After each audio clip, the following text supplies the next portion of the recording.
She stood in my living room like she owned the place, wine in one hand, a smug little laugh in the other. Her heels scraped my hardwood floor as if they were meant to leave a mark. And when I told her to get out, she looked at me like I was the intruder in my own home. That was the moment I knew this wasn't going to end with a simple apology. Let me take you back. My name's Terrence Miller. I'm a software developer, living with my wife and teenage son in the kind of neighborhood brochures like to call serene. Clean sidewalks, quiet nights, overpriced HOA dues. The kind of place where people talk more about lawns than lives. We owned a lake cabin about 2 hours out, a small, peaceful escape where I could fish.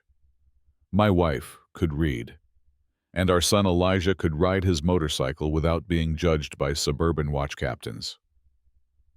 That cabin. It was supposed to be our peace.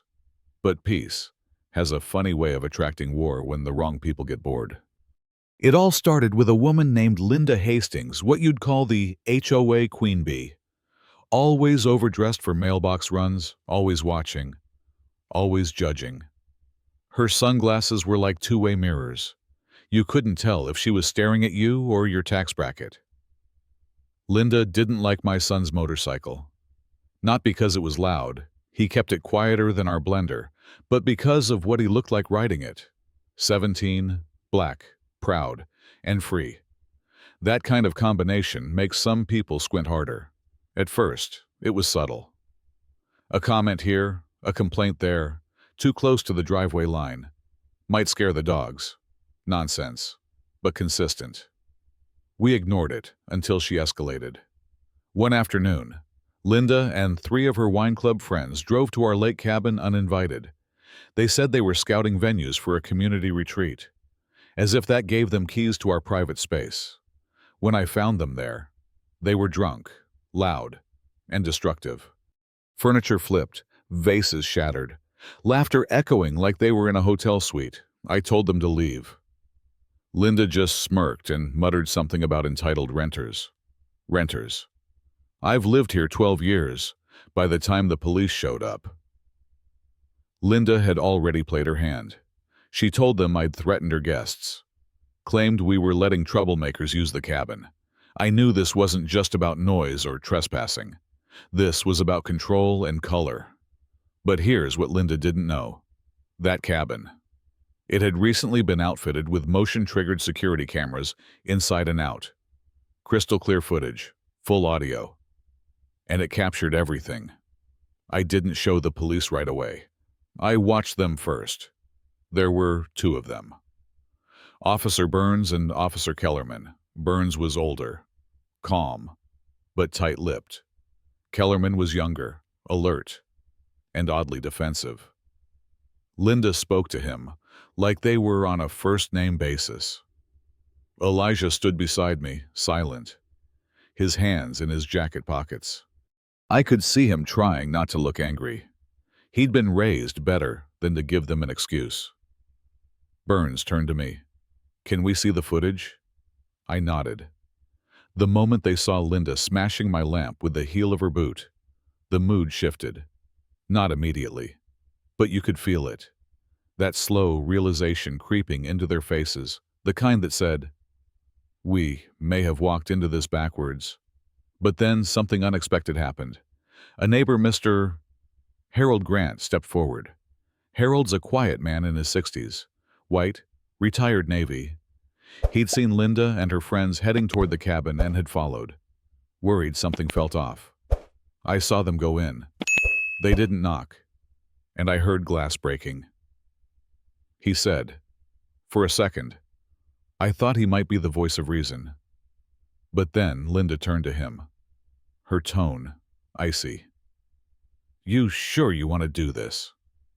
"Harold." He hesitated. You could see it in his hands tightening around the strap of his camera bag. He looked at me, then at Elijah. Then he stepped back. I just wanted to help clear things up," he mumbled. "That's all." And just like that, he disappeared into the crowd. His eyes met mine one last time. And I'll never forget the apology in them. Quiet. Heavy. Ashamed. The cops didn't arrest anyone that day. They said it was under review, but Linda wasn't done. The next morning, HOA emails started circulating claims about drug use, motorcycle gangs, and violent tendencies in the neighborhood. Attached were photos of Elijah parking his bike, zoomed in, cropped, manipulated. The narrative was being spun. She called for an emergency HOA meeting, made it sound like she was saving the community from something dangerous. She stood at the podium like a judge in her own courtroom, speaking of values, family, tradition. It was all code. We knew it. They knew it. But nobody interrupted. Then something happened that I'll never forget. Officer Burns entered the room off duty, but in full uniform. He walked straight to the microphone. "I need to speak." Linda tried to gavel him down. "This is a private HOA matter. I said I need to speak." The room went quiet. He pulled out a flash drive, plugged it into the projector. "This is the footage from the cabin, unedited, time-stamped, audio included." And then we watched. We watched Linda drunkenly scream at my wife, call her names I won't repeat. We watched her shove Elijah's helmet off the table like it was garbage. We watched her friends tearing down framed photos of our family, one of them laughing as they stomped on a portrait of Elijah and his grandmother. The crowd, which had been so sure of its righteous crusade, shifted. Some lowered their heads. One woman, Kelly, from 3 houses down, started crying. And Linda, she stood frozen, face drained, no words. But the best part wasn't the silence. It was what came next. Officer Burns turned to the audience. "I also have documents, HOA financial statements, anonymous tips, and one very interesting phone recording." Linda's voice filled the speakers, grainy but unmistakable. "I don't care if it's illegal. I'll bury that kid's family if I have to. They don't belong here." Gasps. One woman stood up and walked out. A man in the back murmured, "I was part of the petition. I didn't know." That's the thing. Isn't it people follow injustice when it's dressed like order? They co-sign cruelty when it's wrapped in rules. And then they realize too late that silence is complicity. Linda was removed from her position immediately. An investigation was launched. Financial misconduct, racial harassment, defamation. But it didn't stop there. 2 weeks later, Elijah was pulled over near his school. Anonymous tip. Cops searched his bike. They found a small bag of white powder. Except, it was powdered sugar from a donut bag, with the receipt still inside. This time, Victoria, my wife, stepped in. She pulled out her ID. Not her driver's license, her federal badge. Turns out, her government job wasn't so vague after all. She'd been quietly documenting every move Linda made. And when that sugar was planted in our son's bike, that was enough. Linda was arrested, not just for harassment, but for tampering with evidence, filing false reports, and using her HOA position to coordinate a targeted campaign of intimidation. In court, she played the victim, said she was confused, concerned, afraid. But the prosecution had one more trick. A recorded call between Linda and a fake lawyer, who was actually a federal agent. In it, she bragged about stealing HOA funds, falsifying service invoices, and trying to clean out the neighborhood. Her face as it played. It's hard to describe. Somewhere between disbelief and collapse. She was sentenced to 5 years. People stopped by our house afterward, some to apologize, others just to nod. Harold came too. He didn't say anything. Just left a small envelope with a photo inside Elijah, at the lake. Helmet in hand, smile wide.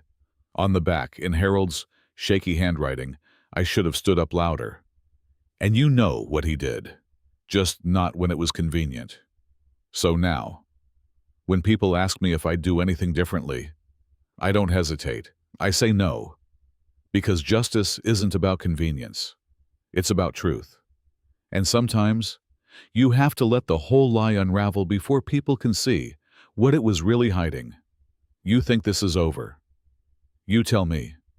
You think justice was served or that power just shifted hands. You decide. You think Linda was evil or just a mirror for a community too scared to speak. You decide. You think we're the heroes. We're just a family that refused to stay silent. What do you think? Who was right? Who was wrong? Leave your thoughts in the comments. And don't forget to like, subscribe, and share this story if you still believe in justice.